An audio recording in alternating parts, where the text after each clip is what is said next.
So ayun guys, meron naman tayong unbox na isang sapatos. Yung sapatos nito isang Jordan 1 Low na Concord.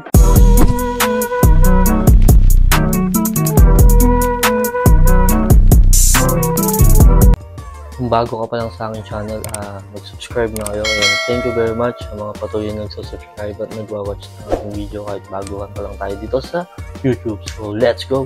Guys, ito yung Jordan 1 Low na Concord. Ang colorway niya is black and white. Then, sa ilalim niya is color blue. Na gum sole. Tignan nyo na malapitan guys.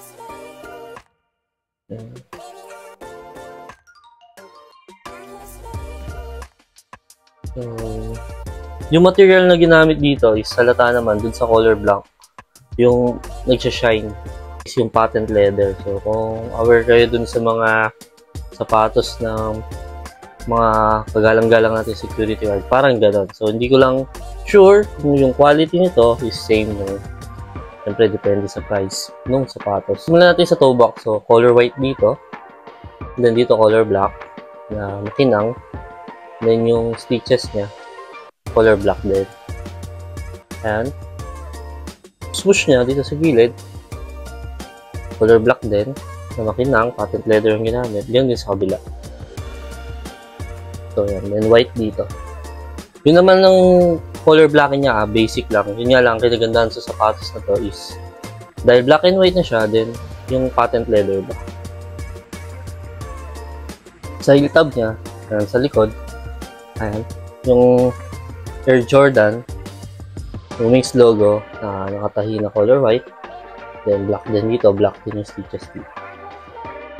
Then, dito sa eye stays niya, ayan, color black, then white yung default lace. Pag nakuha niya siya, ganito yung default lace niya.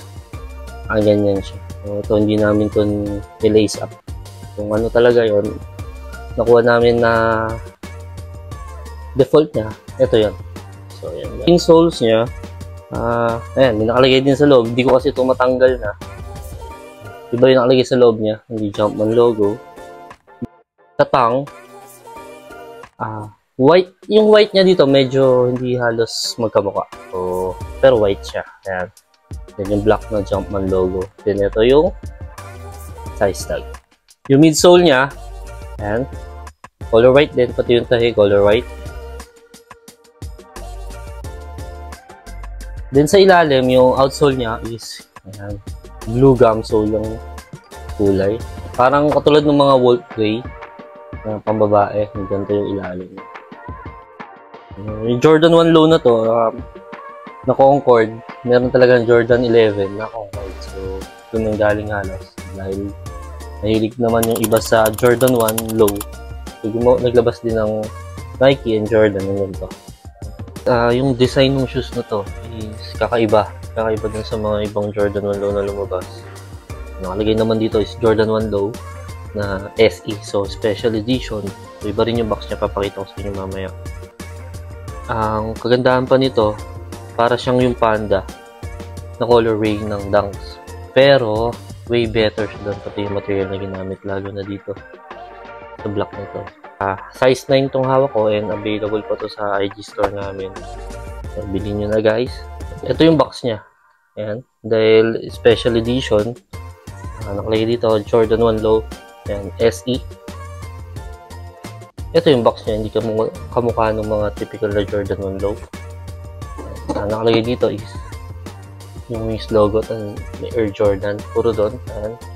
Air Jordan, Air Jordan, Air Jordan din. And Air Jordan dito. So, yung Jumpman logo lang niya is nandito. Sa loob, ayan, marami siyang papel. Ito. Yung papel na kasama niya, walang 23. Then, meron pang dalawang papel dito para dun sa sapatos. Siguro, para hindi magasgas yung pagka makintab na leather nitong sapatos. Ito lang naman yung box niya. Then, ito, kaya ganito to, hindi local release, galing Taiwan ito. Compare na to. Ito namin ito nakuha. So, yun guys, kung nagustuhan nyo yung video na to, mag-subscribe and mag-follow na sa aming mga social media links. At maraming salamat sa mga patuloy na nagsusubscribe and hopefully this 2024, dumami ang ating subscriber. Road to 1,000 muna tayo, then ang footage. Ito yung shoes ulit, kung yung malapitan.